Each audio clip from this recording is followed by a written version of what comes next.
يدنين عليهن من جلابيبهن.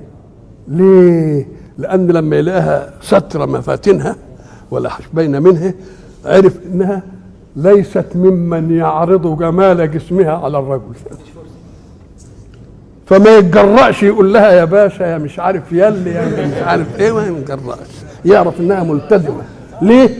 لأن الحكماء قالوا إذا رأيت امرأة تظهر محاسنها لغير محارمها فقل إلحاح المرأة في كشفها إلحاح في عرض نفسها على الرجل.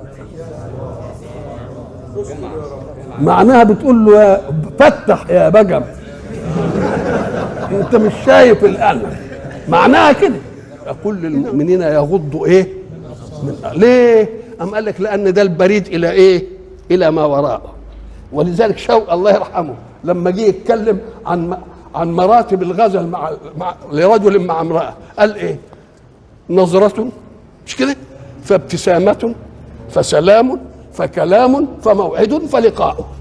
مش قال كده؟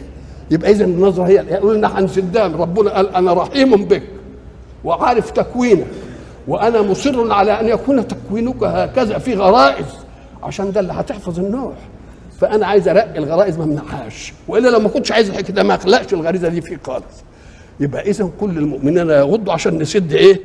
منافذ فساد الاعراض ومنافذ ان الخليفه يطلع في الخليفه ملوث، خليفه يبقى ابن زنا ابن حرام، عشان كل المجتمع يبقى مجتمع ايه؟ مجتمع طاهر، مجتمع نظيف، مجتمع ايه؟ شريف. ما فيش واحد ابدا يتعالى على واحد بانه له نسب والتاني ما لوش نسب، كلنا واحد. نعم. كل المؤمنين يغضوا من ابصارهم ويحفظوا فروجهم، لان دي النتيجه بقى، ما دام غضنا البصر يبقى ما فيش اثاره، ما فيش اهانه، ما فيش اعتداء على، تبقى الفروج محفوظه ولا لا؟ ويحفظوا فروجهم. حفظ الفرج معناها انني لا انيله لغير محلل له، سواء كان من الرجل ولا من الايه؟ من المرأة.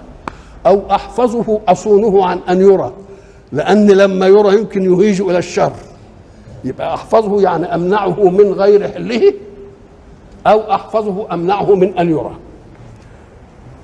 ذلك يعني غض البصر وحفظ الفروج أزكى أطهر وأدخل في باب النماء للإيمان، لأن مش هتيجي حتة إيه تعكر طهر الإيمان، ولا فيش حتة تخلي الإيمان ما يزدادش، لأن الإيمان كل ما تعمل طاعة يشع الله في نفسك منها قبسا يخليك كده نفسك ترتاح، أجهزتك ترتاح، يبقى كل ما يجي ايمان يديك دي يديك دي يديك دي. يبقى اوعى تجيب حاجه انت تدي رقي درجه تجي لك حاجه تنقصك ايه 10 درجات، تبقى مش اذكى بقى، لا انمى ولا اطهر ولا اي.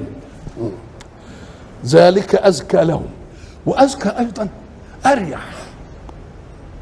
مريحه، لان مش هيخليك تحاول انك تعمل ايه، تحاول تكبح عواطف ما عندكش دي خالص، ده بعيد خالص.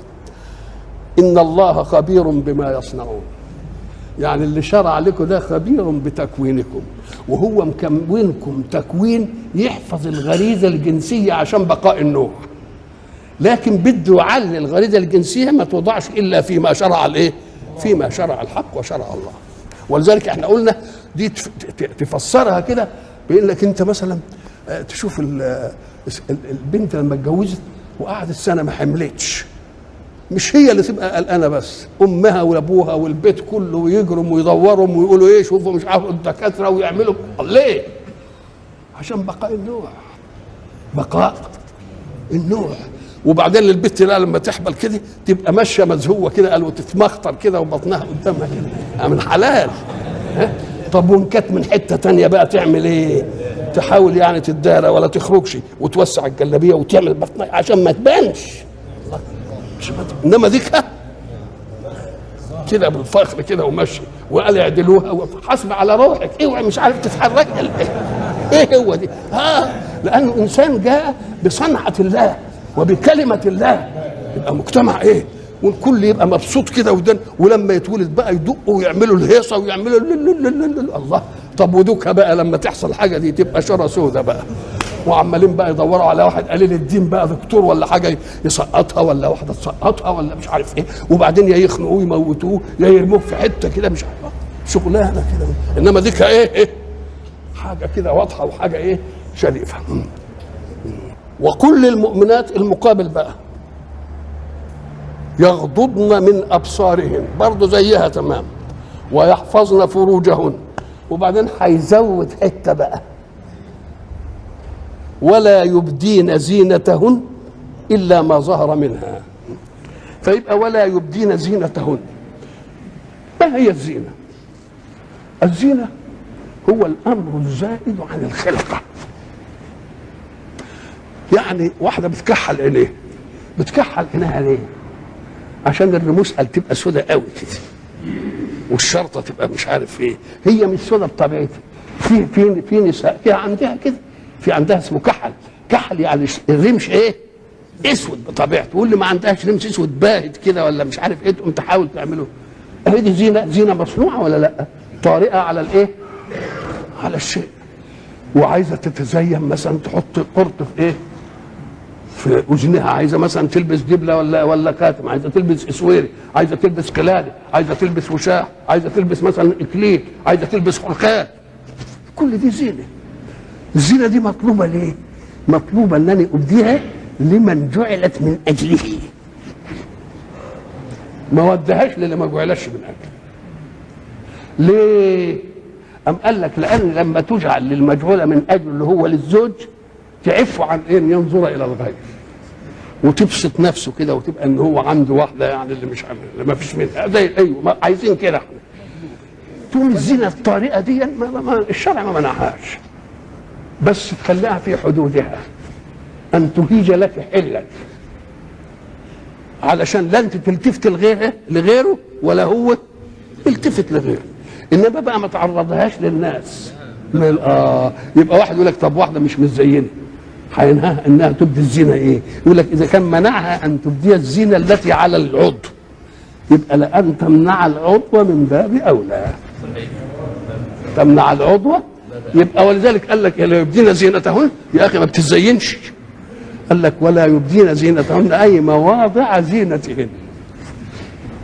ولما حرم ان الزينه تبدو يبقى تحريم تاني من باب ايه؟ من باب اولى. انما المراه لها اشياء، عورة جسم يكشف، وجسم يوصف، وجسم يلتفت اليه. فيشترط في الحجاب بالنسبه للمراه الا يكون كاشفا، يعني ما فيش حته من عورتها من جسمها دي تبان. لكن قد يكون اللباس او الجلباب غير كاشف الا انه ضيق كده ومحزق بقى ومحبوك حبك عليها، مبين الخصر ومبين الصدر ومبين اللي مش عارف ايه، وهو برضه طويل اللي بيسموه ماكس، برضه مش كده بيسموه ماكس ولا ايه؟ يبقى طويل وكويس قوي، نقول له هو ايه؟ هو غير كاشف الا انه واصف. والواصف عادة في الحتة دي يبقى 3 حتت: السدل والخصر والأرداف. فساعة اللباس ما يبقاش كاشف صحيح انما مبين شكل هذه المسائل، يبقى ايه؟ غير كاشف الا انه واصف.